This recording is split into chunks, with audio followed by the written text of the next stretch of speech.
मुझे और आपको उद्धार दिया है। इससे पहले कि हम उन वचनों में जाएं, मैं चाहूंगा कोई अगर एक वचन निकाल ले, यूहन्ना की किताब उसका 19 अध्याय और उसका 17 वचन को अगर हम पढ़े, इससे पहले कि हम उन वचनों पर जो यीशु मसीह ने उस क्रूस के ऊपर 7 वचन कहे, इससे पहले कि हम उसमें जाएं, हम इस वचन को पढ़ देंगे। यूहन्ना की किताब उसका 19 अध्याय और उसका 17 वचन।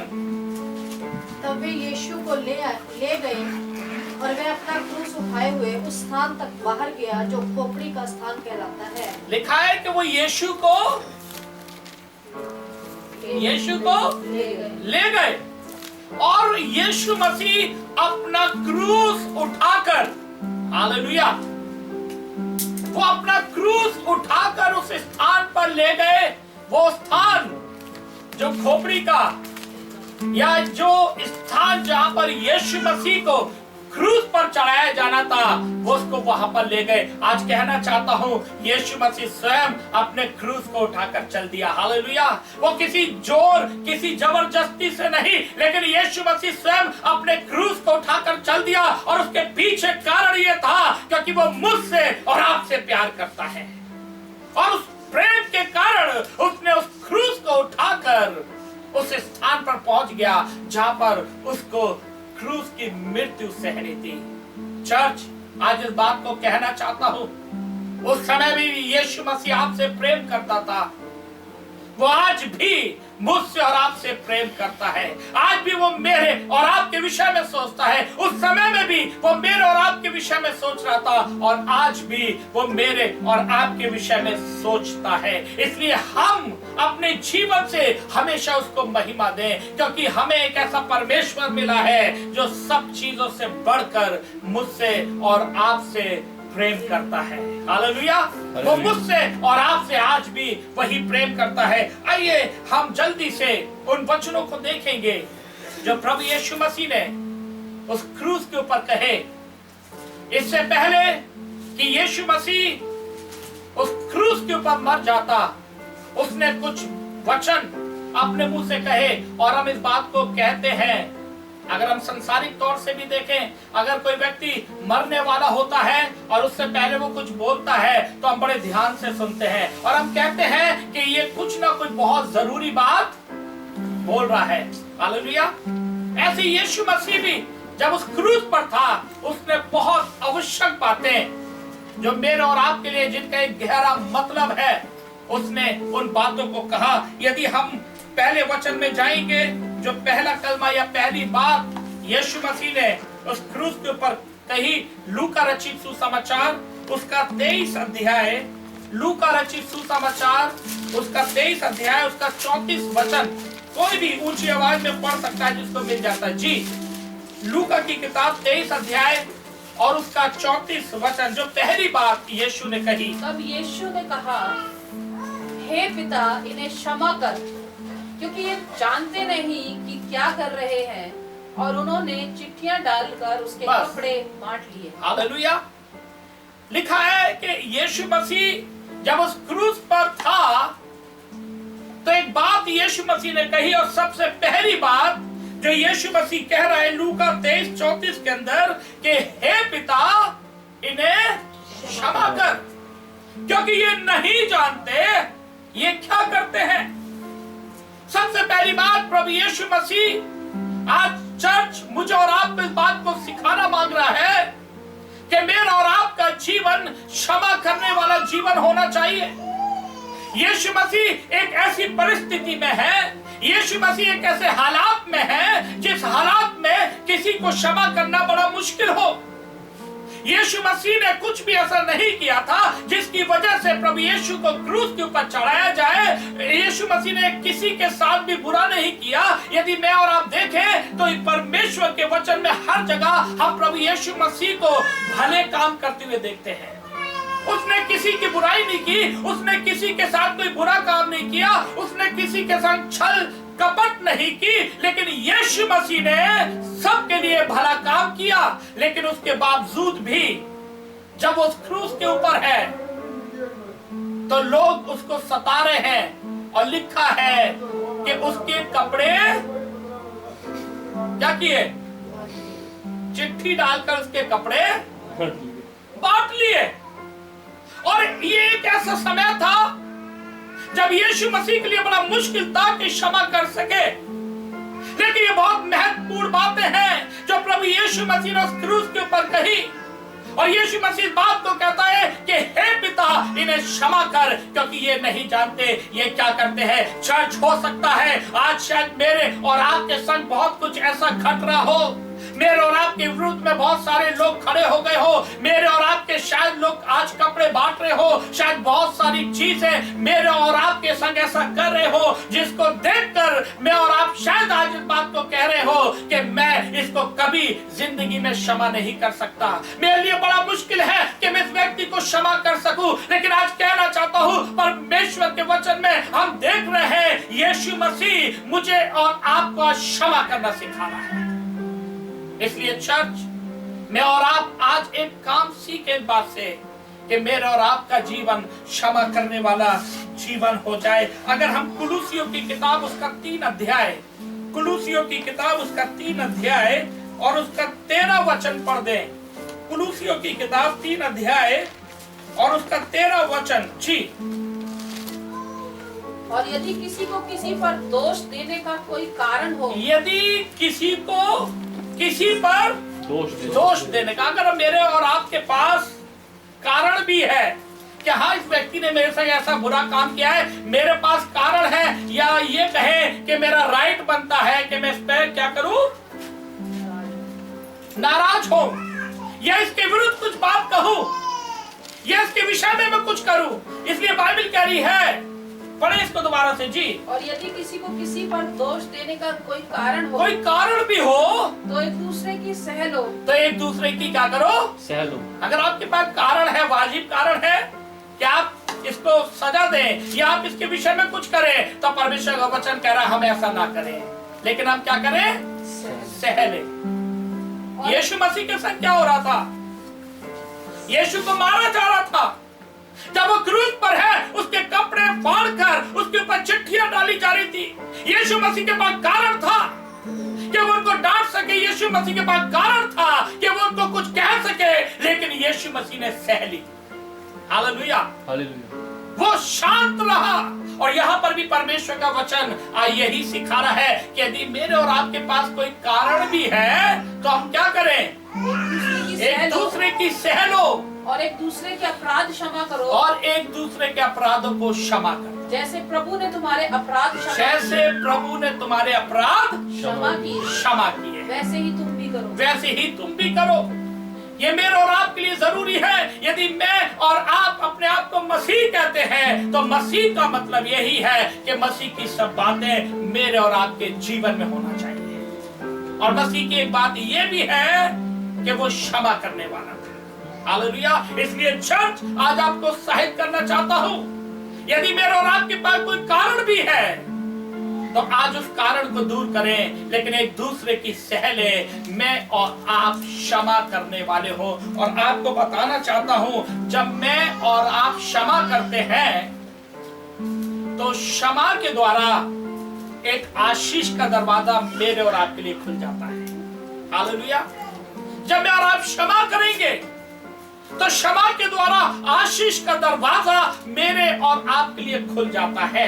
कई बार मेरे और आपकी जिंदगी में दरवाजे बंद हैं, खुल नहीं रहे। कई बार मैं और आप बड़ा जोर लगा रहे हैं लेकिन नहीं खुल रहे। मैं और आप बहुत जोर लगा रहे हैं कि हमें आशीष मिल जाए, हम आशीष प्राप्त कर लें, लेकिन वो आशीष नहीं आ पा रही। उसका कारण ये है क्योंकि हमने क्षमा नहीं किया है।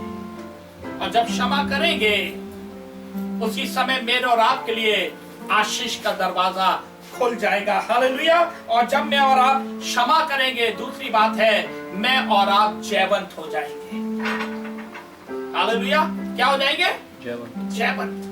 कई बार मैं और आप जयवंत होना चाहते हैं, ओवरकम होना चाहते हैं चीजों पर, लेकिन नहीं हो पाते। उसका कारण ये है क्योंकि हम क्षमा नहीं करते। आज आपको बताना चाहता हूं, यदि मैं और आप क्षमा करेंगे तो मैं और आप उन चीजों पर जयवंत होते चले जाएंगे। और वो बातें जो मुझे और आपको परेशान करती हैं, वो मुझे और आपको फिर परेशान नहीं कर पाएंगी, क्योंकि मालूम है क्षमा के द्वारा मैं और आप जयवंत होते हैं। यीशु मसीह यहाँ पर क्या कर रहा है? क्षमा कर रहा है। उसके साथ बहुत ऐसी चीजें हो रही हैं, लेकिन वो सह रहा है। मैं और आप कई बार सह नहीं पाते, इस कारण मैं और आप अपने लिए आशीष का दरवाजा खुले हुए देख नहीं पाते। लेकिन चर्च आज आपको सहायता करना मांगता हूं, जैसे उसने मेरे और आपके गुनाह को क्षमा किया है, वैसे मैं और आप भी क्षमा करने वाले हो। हालेलुया। और इसलिए उसके वचन में लिखा है कि हे पिता, इन्हें क्षमा कर, क्योंकि ये नहीं जानते ये क्या करते हैं। हालेलुया। चर्च आज आपको सहायता करना चाहता हूं, मैं और आप क्षमा करने वाले हो जाएं और दरवाजे अपने आप मेरे और आपके लिए खुल जाएंगे। जब मैं और आप क्षमा कर देंगे, मैं और आप जयवंत हो जाएंगे। आज उस दुष्ट आत्मा को जो मुझे और आपको क्षमा नहीं करने देती, आज उस दुष्ट आत्मा को मैं और आप डांटे और कहीं यीशु के नाम से हमारे जीवनों से दूर हो जा। और जब वो दूर होगी, मैं और आप क्षमा करने वाले हो जाएंगे। Hallelujah, hallelujah. तो पहला वचन जो प्रभु यीशु मसीह ने इस क्रूस के ऊपर कहा, हे पिता, इन्हें क्षमा कर, क्योंकि ये नहीं जानते ये क्या करते हैं। आज चर्च मुझे और आपको इस बात को याद रखना है। और हम दूसरे वचन में जाएंगे जो प्रभु यीशु मसीह ने उस क्रूस के ऊपर कहे, और इस वचन के बाद फिर हम छोटी सी दुआ भी करेंगे, एक छोटा सा गीत गाएंगे, और उसके बाद हम आगे जाएंगे। तो आइए हम एक और वचन निकालेंगे, और जो दूसरा वचन जो प्रभु यीशु मसीह ने उस क्रूस के ऊपर कहा, लूका रचित सुसमाचार उसका 23 अध्याय और उसका 42 वचन। लूका की किताब 23 अध्याय और उसका 42 वचन। तब उसने कहा, हे यीशु, जब तू अपने राज्य में आए तो मेरी सुधि लेना। जब तू अपने राज्य में आई, मालूम है ये कौन कह रहा है? कौन कह रहा है? दो डाकू, ऐसे लोग जिन्होंने बड़े गलत काम किए हैं, वो यीशु मसीह के संग लटकाए गए हैं। और जब यीशु मसीह के संग लटकाए गए हैं, तो ये डाकू, एक जन तो कह रहा है कि यदि तू परमेश्वर का पुत्र है तो क्या कर, खुद भी बच जा और हमें भी बचा ले। लेकिन एक डाकू कह रहा है कि जब तू अपने राज्य में आए तो मेरी सुधि लेना। एक वचन पढ़ेंगे मरकुस की किताब और उसका 15 अध्याय और उसका 27 वचन से 28 वचन तक पढ़ दे। ये क्यों हुआ? मरकुस 15 अध्याय का 27 और 28 वचन। उन्होंने उसके साथ 2 डाकू, एक उसकी दाहिनी और एक उसकी बाईं ओर क्रूस पर चढ़ाए। हाँ, तब पवित्र शास्त्र का यह वचन कि वह अपराधियों के संग गिना गया पूरा हुआ। ये भविष्यवाणी थी। जब यीशु मसीह उस क्रूस के ऊपर लटकाया गया, उसके साथ 2 डाकू लटकाए गए, ये भविष्यवाणी पहले ही कर दी गई थी और इस वचन को पूरा होना था। इस कारण इन 2 डाकुओं को उसके संग लटकाया गया। हालेलुया। और इस भविष्यवाणी को पूरा होना था। और अगर हम एक और वचन पढ़ दें, मत्ती रचित सुसमाचार उसका 27 अध्याय उसका 38 वचन से 42 वचन तक। मत्ती 27 अध्याय उसका 38 वचन से 42 वचन तक। जी। तब उसके साथ 2 डाकू, एक दाहिनी और एक बाएं क्रूसों पर चढ़ाए गए। हाँ, आने जाने वाले सिर हिला हिलाकर, लिखा है आने जाने वाले सिर हिला हिलाकर उसकी निंदा करते थे। उसकी किसकी निंदा?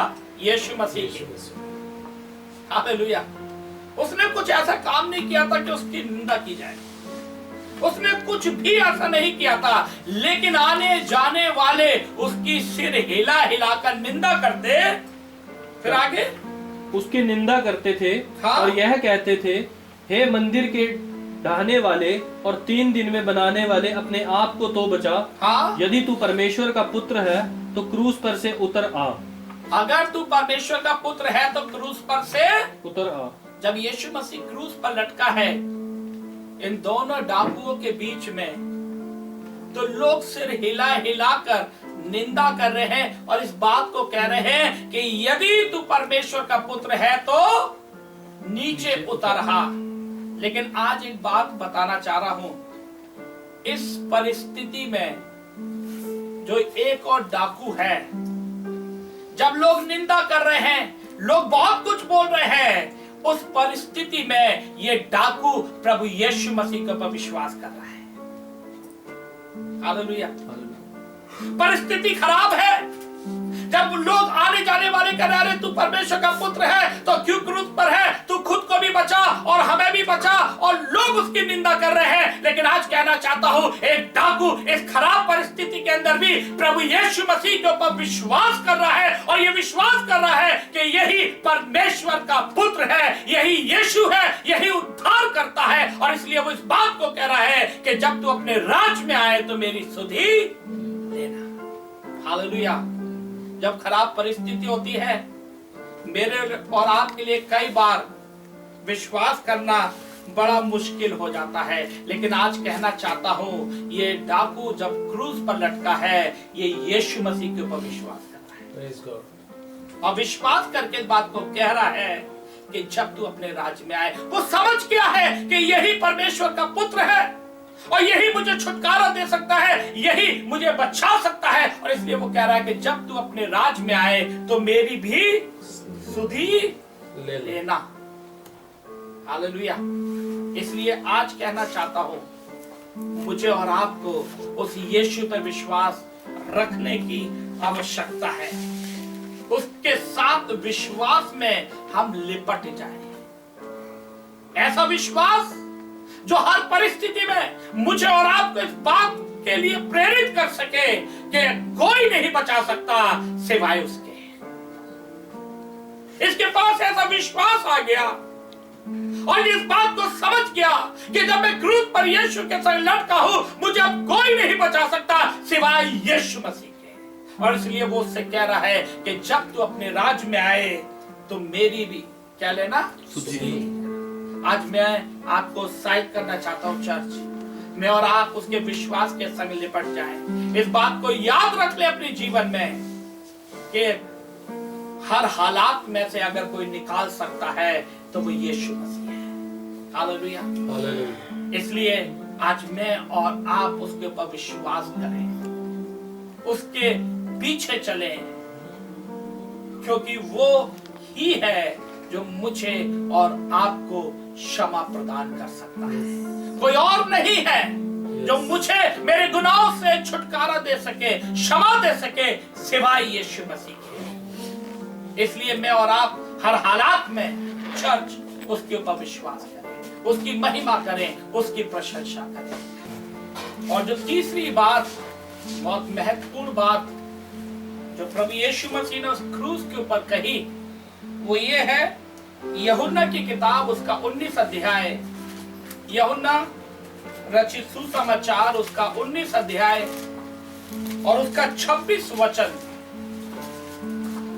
यूहन्ना 19:26 पढ़ दे कोई जी। जब यीशु ने अपनी माता और उसके चेलों को, जिससे वह प्रेम रखता था, पास खड़े देखा तो अपनी माता से कहा, हे नारी, देख ये तेरा पुत्र है। तब यीशु मसीह ने, जो अपनी माता और अपने चेलों से बहुत प्रेम रखता था, जब उनको अपने पास खड़े हुए देखा तो इस बात को कहा कि हे नारी, देख ये तेरा पुत्र है। और ये तीसरी महत्वपूर्ण बात जो प्रभु यीशु मसीह ने उस क्रूस के ऊपर कही कि हे नारी, देख ये तेरा पुत्र है। जब यीशु मसीह उस क्रूस के ऊपर लटका है तो ये बात सत्य है कि यीशु मसीह परमेश्वर का पुत्र होकर इस संसार में आया और वो एक विशेष उद्देश्य के संग आया। पर यह बात भी सत्य है कि उसने संसार में ही एक स्त्री के द्वारा जन्म लिया। और ये बात सत्य है कि वो बचपन से ही उसके साथ बड़ा हुआ, बचपन से ही उनके साथ रहा, तो एक अटैचमेंट स्वाभाविक सी बात है। हालांकि वो परमेश्वर का पुत्र था, हालांकि वो एक उद्देश्य के संग आया था, लेकिन एक अटैचमेंट उसकी माता के संग था।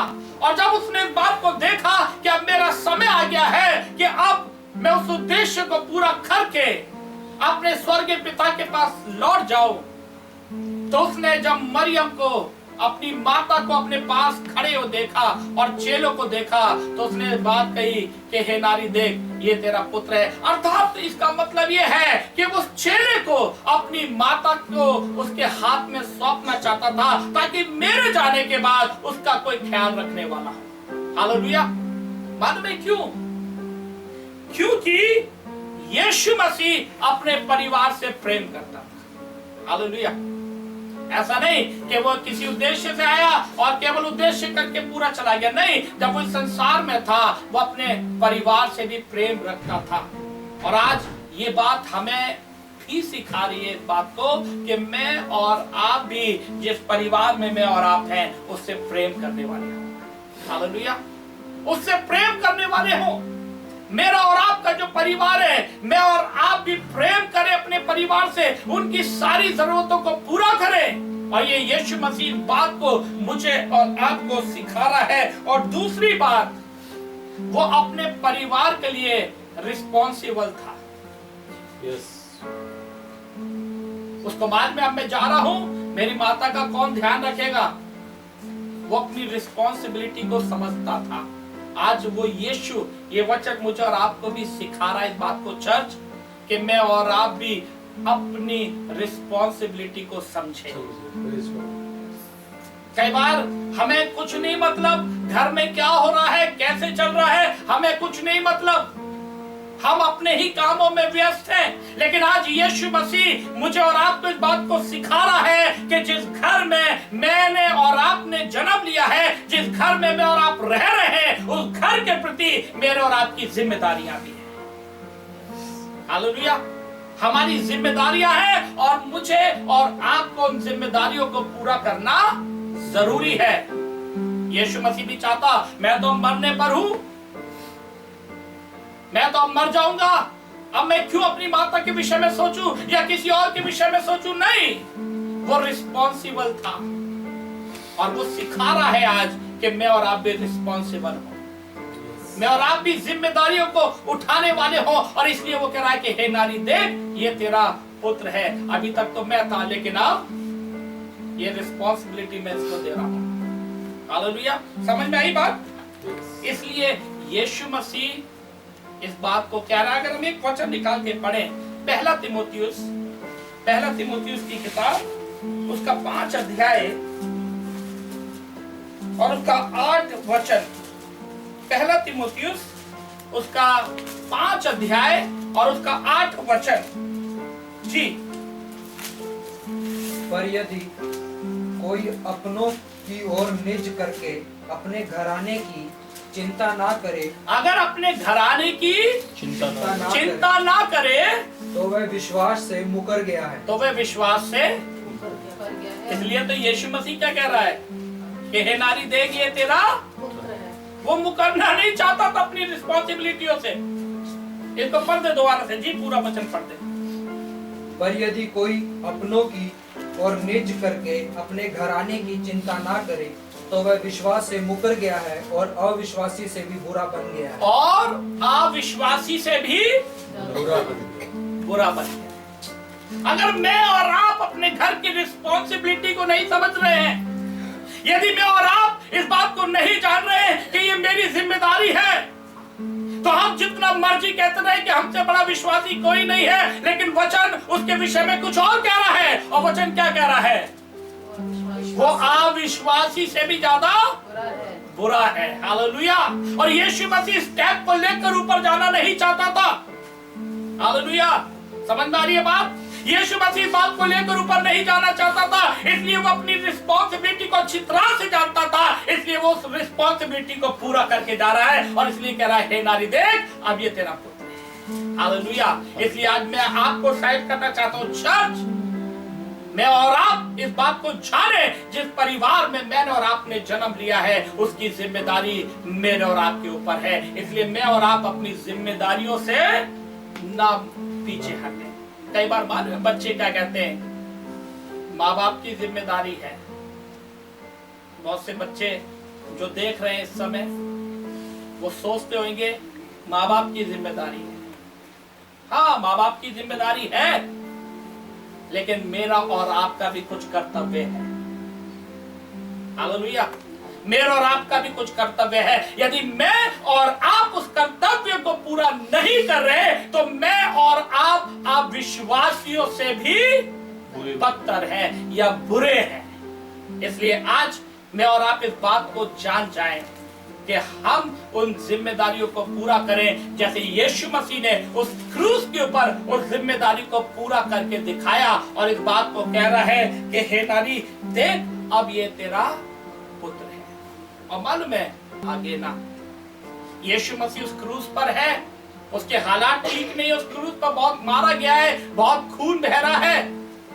ये परिस्थिति ऐसी है जब बहुत खून बह रहा है, बहुत कमजोर शायद यीशु अपने आप को महसूस कर रहा होगा, लेकिन उस समय में भी वो अपनी माता का ख्याल रख रहा है और मुझे और आपको इस बात को सिखा रहा है कि हम कैसी भी परिस्थिति में क्यों ना हो, मैं और आप अपने परिवार की जिम्मेदारियों से भागे ना, लेकिन अपने परिवार की जिम्मेदारियों को समझते हुए उसको करें। यदि हम उससे भागेंगे तो हम विश्वासियों से भी कहीं अधिक गए गुजरे माने जाए।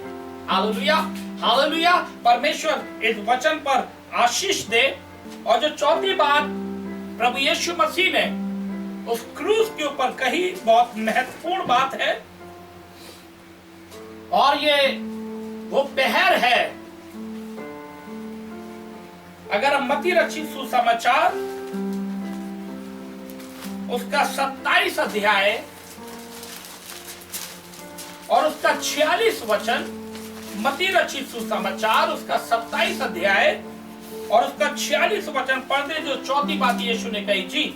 तीसरे पहर के निकट यीशु ने बड़े शब्द से पुकार कर कहा, एली एली लमा सबक्तनी, अर्थात हे मेरे परमेश्वर तूने मुझे क्यों छोड़ दिया। हालेलुया। यह लिखा है तीसरे पहर। तीसरे पहर का मतलब है 12 बजे से 3 बजे के बीच का समय, इसको बोलते हैं तीसरा पहर। और लिखा है कि उसने ऊंची आवाज में एक बात कही, एली एली लमा शबक्तनी, अर्थात हे मेरे परमेश्वर तूने मुझे क्यों छोड़ दिया। आज इस बात को बताना चाहता हूं कि जब इसने इस बात को कहा तो लिखा है पर्दा 2 भाग हो गया और वहां पर अंधकार छा गया। और ऐसे समय में अंधकार, जब 12 बजे थे, इसका मतलब पूरी रोशनी होती है, पूरा धूप होता है, लेकिन उस समय में ऐसा अंधकार आ गया जैसे आधी रात के समय में होता है। मालूम है क्यों? जब उनका संबंध परमेश्वर से अलग हुआ तो वो अंधकार ने आकर घेर लिया। और पुराने नियम के अंदर एक वचन लिखा है, आमोस की किताब उसका 8 अध्याय और उसका 9 वचन। आमोस की किताब 8 अध्याय और उसका 9 वचन कोई पढ़ दे। परमेश्वर यहोवा की ये वाणी है। परमेश्वर यहोवा की ये वाणी है। उस समय के सूर्य को दोपहर के समय, उस समय के सूर्य को दोपहर के समय अस्त करूंगा। इसका मतलब ये जो अंधकार छाया था ये भी भविष्यवाणी की गई थी, और ये भविष्यवाणी यहाँ पर पूरी कर रहा है परमेश्वर। और क्या लिखा है, पढ़ते इसको दोबारा से। परमेश्वर यहोवा की यह वाणी है। हाँ? इस समय में सूर्य को दोपहर के समय अस्त कर दूंगा और इस देश को दिन दोपहरी अंधियारा कर दूंगा। हालेलुया। ये भविष्यवाणी पहले कर दी गई थी कि दिन दोपहरी अंधियारा कर दूंगा। और यहाँ पर जब इसने कहा एली एली लमा शबक्तनी, अर्थात हे मेरे परमेश्वर तूने मुझे क्यों छोड़ दिया। और लिखा है उस समय जब दिन का समय था और अंधकार छा गया। और मालूम है ये अंधकार किस बात को दर्शाता है? ये अंधकार जजमेंट को दर्शाता है, ये अंधकार न्याय को दर्शाता है। और ये अब न्याय का समय है जब यीशु मसीह ने समस्त मानव जाति के पापों को अपने ऊपर ले लिया, जब यीशु मसीह ने मेरे और गुनाहों को अपने ऊपर ले लिया, अपनी देह के ऊपर ले लिया, तब ये समय था कि अब यीशु मसीह का न्याय किया जाए। और वो समय था जब वो ये कह बैठा कि एली एली लमा शबक्तनी, हे मेरे परमेश्वर तूने मुझे क्यों छोड़ दिया। अब ये समय न्याय का समय आ गया। अगर हम एक और वचन पढ़े, पहला यूहन्ना की किताब उसका 2 अध्याय, पहला यूहन्ना उसका 2 अध्याय और उसका 1 और 2 वचन, पहला यूहन्ना 2 अध्याय उसका 1 और 2 वचन, कोई भी पढ़ दे जी। हे मेरे बालकों, मैं ये बात तुम्हें इसलिए लिखता हूँ हाँ, कि तुम पाप ना करो, कि तुम पाप ना करो। और यदि कोई पाप करे तो पिता के पास हमारा एक सहायक है, अर्थात धर्मी यीशु मसीह। और वही हमारे पापों का प्रायश्चित है, प्रायश्चित है। और केवल हमारे ही नहीं वरन सारे जगत के पापों का भी। वचन कह रहा है वही हमारा प्रायश्चित है। और वो हमारा प्रायश्चित कैसे बना, क्यों बना? जब ये क्रूस पर लटका है और जब उसने समस्त मानव जाति के मेरे और आपके पापों को अपने ऊपर लिया, तो परमेश्वर के संग उसका अलगाव होने लगा। और अब ये समय आया है कि वो इस बात को कह बैठा, एली एली लमा शबक्तनी। और ये न्याय का समय है। अंधकार जो है न्याय को दर्शाता है। और आज वो मेरे और आपके लिए उस स्वर्ग में प्रायश्चित का काम कर रहा है। वो मेरा और आपका एक वकील बनके वो वहां पर है। और मालूम है परमेश्वर ने अपने बेटे को एक पाप के लिए बलिदान करके भेज दिया। पहले के समय में जब पाप किया जाता था, जब पाप होता था, तो महायाजक एक बलिदान चढ़ाने जाता था और उस बलिदान के द्वारा उस पाप की क्षमा होती थी। एक वचन अगर हम निकाल के पढ़ें, गलातियों की किताब उसका 3 अध्याय और उसका 13 वचन, गलातियों की किताब उसका 3 अध्याय और उसका 13 वचन जी, कोई भी पढ़ दे। मसीह ने जो हमारे लिए श्रापित बना, हमें मोल लेकर व्यवस्था के श्राप से छुड़ाया, क्योंकि लिखा है जो कोई काट पर लटकाया जाता है वह श्रापित है। जो कोई काट पर या लकड़ी पर लटकाया जाता है वो श्रापित है। और यीशु मसीह ने कुछ ऐसा नहीं किया था जिसके कारण यीशु को क्रूस पर लटकाया जाए। वो तो सिर्फ इसलिए लटका ताकि मेरे और आपके पापों को अपने ऊपर ले ले और मेरे और आपके लिए वो एक बलिदान हो जाए। अब हमें और मेमने को बलिदान करने की जरूरत नहीं है, क्योंकि वो मेमना जिसका नाम यीशु मसीह है मेरे और आपके पापों के लिए बलिदान हो गया। हालेलुया। और अब वो आज प्रायश्चित के रूप में अपने पिता के पास है और वो आज भी मेरे और आपके लिए प्रायश्चित कर रहा है। वो मेरे और आपके लिए पापों की क्षमा मांग रहा है। इसलिए आज मैं और आप इस बात को जान जाएं कि यीशु मसीह जब इस बात को कह रहा है एली एली लमा शबक्तनी, उसके पीछे कारण यह है कि उसने मेरे और आपके गुनाहों को अपने ऊपर ले लिया है। और जब यह अंधकार आया है तो अंधकार के साथ वो न्याय आया है, क्योंकि अंधकार न्याय को दर्शाता है। अगर हम एक और वचन पढ़ें जल्दी से, 2 कुरिन्थियों उसका 5 अध्याय और उसका 21 वचन, और कोई भी पढ़ दे 2 कुरिन्थियों 5:21।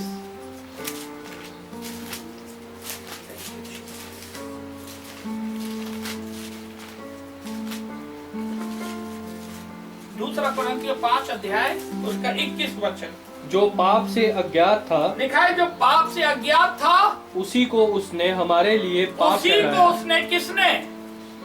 परमेश्वर ने परमेश्वर हमारे लिए।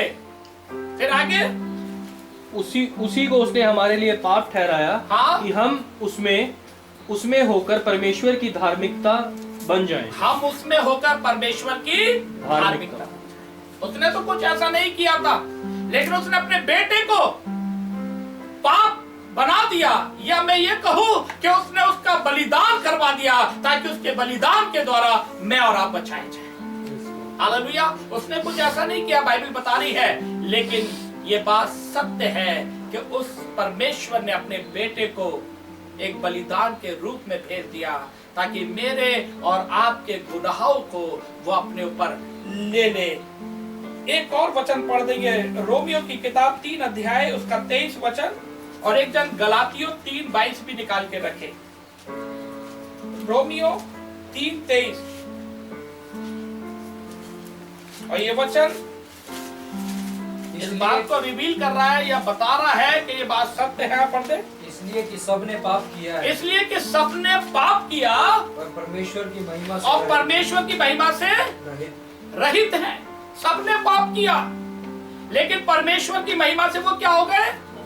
ये परमेश्वर की महिमा है मेरे और आपके ऊपर कि उसने अपने इकलौते पुत्र अर्थात यीशु को भेज दिया, और उसके द्वारा मैं और आप उस पाप से रहित हो गए, या मैं और आप उस पाप से छुड़ाए गए हैं। हालेलुया। ये परमेश्वर की महिमा है या परमेश्वर की दया है कि उसके द्वारा हम पाप से रहित हो गए। और गलातियों 3:22 भी पढ़ दे। गलातियों 3:22 जी। परंतु पवित्र शास्त्र ने सबको पाप के अधीन कर दिया, हाँ, ताकि वह प्रतिज्ञा जिसका आधार यीशु मसीह पर विश्वास करना है, जिस पर यीशु मसीह पे विश्वास करना है, विश्वास करने वालों के लिए पूरी हो जाए। पूरी हो जाए। किसके लिए? विश्वास। आप जो यीशु मसीह पे विश्वास करेंगे। हालेलुया। जब मैं और आप यीशु पे विश्वास करेंगे कि यीशु मसीह ही परमेश्वर है, यीशु मसीह मेरे लिए और आपके लिए मारा गया, तो मैं और आप बचाए जाएंगे। हालेलुया। इसलिए वो कह बैठा, एली एली लमा शबक्तनी, अर्थात हे मेरे परमेश्वर, हे मेरे परमेश्वर, तूने मुझे क्यों छोड़ दिया। ये अलगाव इसलिए आया क्योंकि उसने मेरे और आपके पापों को अपनी देह पर ले लिया। और आज भी वो मेरे और आपके लिए अपने बाप की दाहिनी ओर बैठकर प्रायश्चित करता है, ताकि मैं और आप जब उसके ऊपर विश्वास करें तो रोमियो के अनुसार मैं और आप उसके बेटे और बेटियां कहलाए जाते। हालेलुया। आइए हम अपनी आंखों को बंद करें और परमेश्वर का धन्यवाद। आपकी महिमा। ये समय है कि जब हम उस वचन में जाएंगे जो 5वीं बात, 5वां वचन प्रभु यीशु मसीह ने जब वो क्रूस पर था तो ये कहा, जो हमें मिलता है यूहन्ना रचित सुसमाचार उसका 19 अध्याय और उसका 28 वचन। यूहन्ना रचित सुसमाचार उसका 19 अध्याय और उसका 28 वचन। कोई भी ऊंची आवाज से पढ़ दे जिसको। इसके बाद यीशु ने ये जानकर कि अब सब कुछ पूरा हो चुका, इसलिए कि पवित्र शास्त्र में जो कहा गया था वह पूरा हो, कहा, मैं प्यासा हूँ। हालेलुया। लिखा है कि जब उसने इस बात को जान लिया कि जो कुछ पवित्र शास्त्र में लिखा है वो पूरा हो गया है, तो वो इस बात को कहने लगा कि मैं प्यासा हूँ। इससे पहले कि मैं आत्मिक बात करूं, ये बात सत्य है कि यीशु मसीह को लटके हुए समय क्रूस पर काफी समय हो चुका है और उसका लहू और उसका पानी उसके शरीर से बह रहा है लगातार।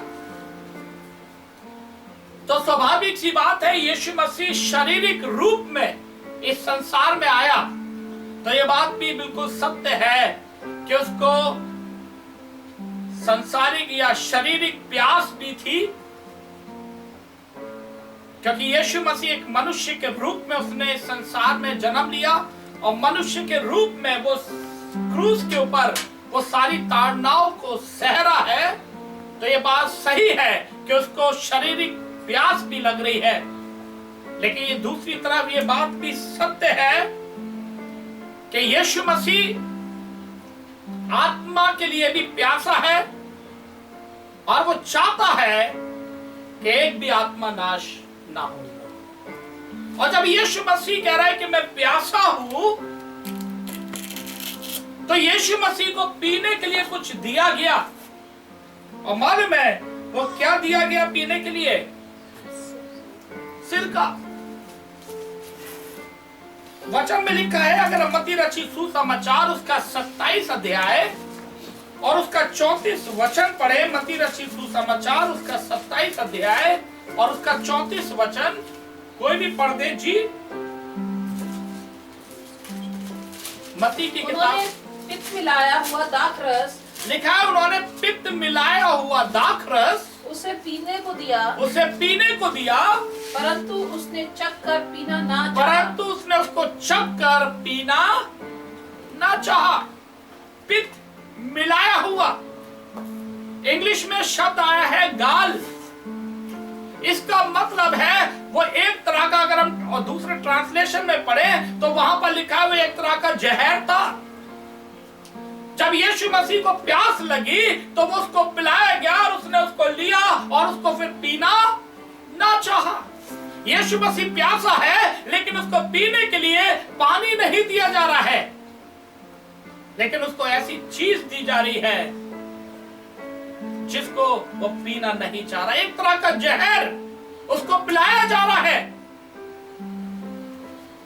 वो समय कितना कठिन था यीशु मसीह के लिए, और वो इस बात को कह रहा है कि जब उसने देख लिया सब कुछ पूरा हो गया है, और वो कहने लगा कि मैं प्यासा हूं। जैसे मैंने बताया, वो शारीरिक रूप से प्यासा था, लेकिन वो आत्मिक बात अगर हम करें तो आत्मिक रूप से भी वो प्यासा था। यूहन्ना रचित सुसमाचार उसकी आत्मिक प्यास भी है। यूहन्ना की